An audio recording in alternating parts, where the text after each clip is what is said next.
listen, life is extremely difficult as a man. It's very fucking hard.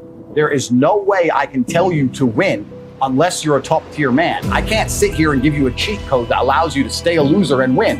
I can only tell you what I've done. I became extremely wealthy. I became extremely capable, became extremely smart. I developed a vast network of individuals that nobody wants to mess with. And I set up a life that makes me difficult to damage. The world you now live in is so competitive that if you're not a competitive male, you're going to be perma-depressed. You don't have a mental disease. You're just in a competitive environment and you are losing. You need to become a competitive person. There's no easy way. It's going to be hard. It's going to suck. But if you get to top G, the name, if you get there, it's a life worth living. Chess is a fantastic game because in the game of chess, there's no luck. If you lose, no matter how well you play, if you lose, at some point you made a mistake. Even if it's the most minor mistake, you made a mistake. So you learn to understand that no matter what happens to you, if you lose a scenario, you made a mistake. Maybe it's a tiny one, maybe it was 2 years ago, whatever, but you made a mistake. And you learn absolute and utter accountability for yourself. And that mentality is extremely powerful to apply to all things in life. So I take the good with the bad. I take all responsibility for absolutely everything, including if a woman leaves me, if a woman stays, if I end up heartbroken, if I end up filled with rage, I take responsibility for that. Something happens to me that makes me enraged. I will take responsibility. Why has this happened to me? Why do I feel this way? How did I end up in this position? Is this healthy in this scenario? And sometimes it is.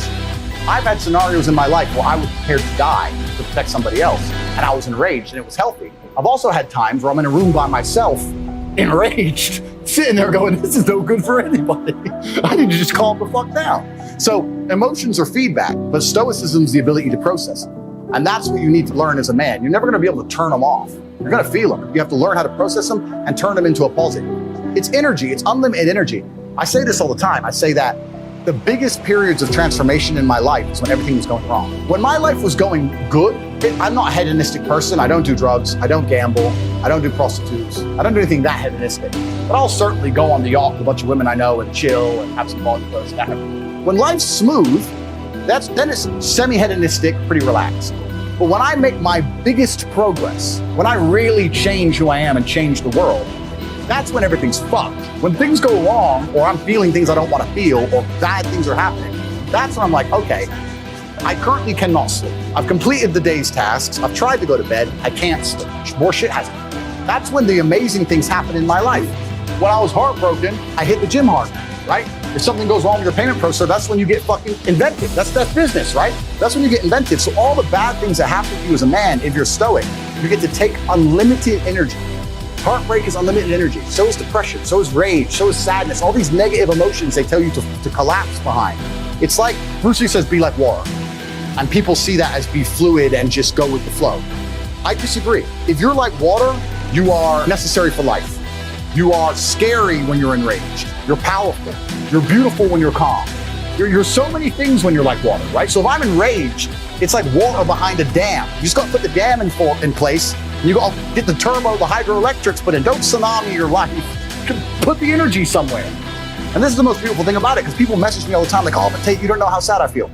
No, it's incorrect. I know exactly how sad you feel. The difference is I used it. And you're sitting here still crying, some random guy on email for the fucking third month in a row. That's the difference between you and me, my friend. I was becoming a world champion kickboxer. People often talk about depression and say I don't understand it. I will say, listen, there's been times in my life where I was fully functional as an adult. I would never label myself depressed because I don't believe in the idea of labeling myself in the negative, because I don't believe in things that take power from me. But there's been times in my life where I didn't give a fuck if I lived or died. There's been times in my life where I went to fight a man for money, and I didn't give a shit if I lost and even woke up again. Didn't give a fuck. I had nothing worth living for. I was brokey, didn't have a girlfriend, didn't have any fucking money. Got a 2-day call to fight some world champion, had to lose 10 kilos in 2 days, had nothing else going for me, got on a plane to Dagestan, and fucking won. I say this all the time. I say the best things that ever happened to me are the worst things that ever happened to me. All the trauma and bullshit I've been through in my life are the best things that ever happened to me. Because as a man, if you've not had a difficult life, you cannot be good at being a man. Being a good man and being good at being a man, they're two slightly different things. But to be good at being a man, you need to have been through so much shit that when the Matrix deletes your entire life from the internet and starts lying about you at mass, and people start doing protests wanting you fucking hung, and they're looking for your family members, and reporters start calling every ex-girlfriend you've ever had, trying to convince them and bribe them to lie, to come out and say you're something you're not. when they're genuinely out to put you in jail, that you can sit there and be focused and stoic enough to go, you know what? Okay, off the chessboard. What's going to happen? Who's trying to shoot me right now? Nobody. Okay, so it's better than it was a couple years ago. Okay, you're never going to be capable as a man if you've not had trauma. The best men ever have had trauma. If you call a police officer, you need a brave police officer. He ain't going to be brave unless he's been through shit. Yeah. And this is what I say. People email me their long lists of all the bad things that happened to them, and I reply, fantastic. You are so lucky. You have all the building blocks to become the exact kind of man you want to be.